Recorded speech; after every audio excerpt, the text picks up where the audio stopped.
Jews live literally 1 minute drive away from where I live. It's a massive community. I think it's the second largest one in the UK.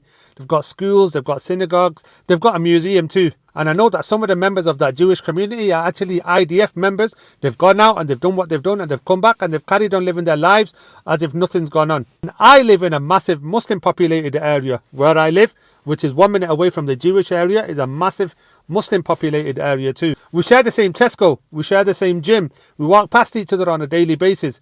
We're not best of mates, we're not holding hands, singing Kumbaya, but everybody's just cracking on with their lives. Now, why am I mentioning this?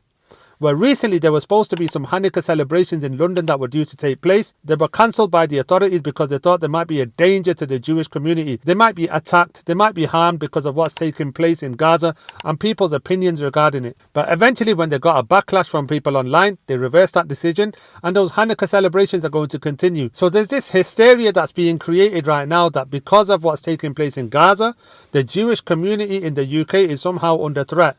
Because they're seeing thousands and thousands, if not millions of people coming out condemning the actions of Israel upon the people of Gaza. And they're trying to equate criticism of Israel with anti-Semitism. Now, the reason I mentioned that I'm living in a Muslim community and there's a Jewish community down the road is that if that was going to be the case, where Jewish people would be harmed, or there would be placards and people marching down the road, or synagogues being desecrated, or the museum being smashed up, if that was going to happen, you'd hear about it in my community. But you're not hearing about it in my community. We don't see the equivalent of the EDL that's formed, that's going around targeting the Muslim community, holding placards up saying, no more mosques, mate, or ban the burqa, mate, or Muslim women being attacked in the street. We don't see the equivalent of that happening to the Jewish community in the UK, and I hope it doesn't happen either. I'm not calling for that, I'm just trying to state facts. The IDF just released statistics today on Twitter where they said that after 20,000 people that they've killed, they managed to take out 200 Hamas members. How is that justice? People are speaking about this and calling it a genocide, and this should not be treated as some sort of anti-Semitism, anti-Judaism, Jew hatred, or attacks on the Jewish people. Now, I want to make something very clear.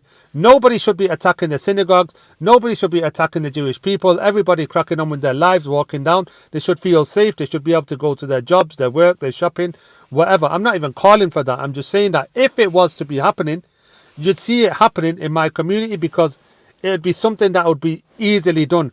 Gaza isn't being attacked for the first time in history right now. It's happened year after year after year, and in 40 years, we've never seen the Muslim community come out and start attacking the Jewish community. We're living in a democracy. We're supposed to be having free speech and free expression.